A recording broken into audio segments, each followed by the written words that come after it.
আসসালামু আলাইকুম রহমতুল্লাহ। আমি আমার খামারের গরুগুলোকে মাঝে মধ্যেই ঢেঁড়স খাওয়াই। আমাকে অনেকেই মাঝে মধ্যে জিজ্ঞেস করে, ভাই ঢেঁড়স খাওয়ান কেন?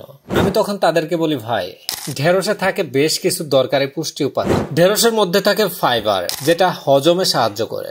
এখানে আছে ভিটামিন সি, যেটা রোগ প্রতিরোধে সহায়তা করে। আরো আছে ভিটামিন এ, যা চোখ ও চামড়ার সুস্থতায় কাজে লাগে।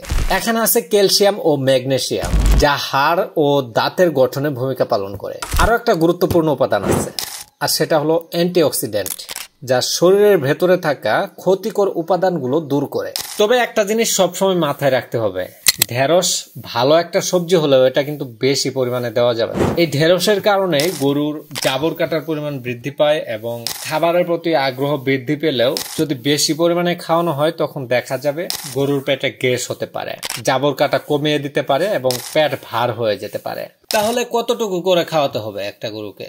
আমার খামারের গরুগুলোকে আমি সপ্তাহে সর্বোচ্চ 2 থেকে 3 দিন ঢেঁড়স খাওয়াই।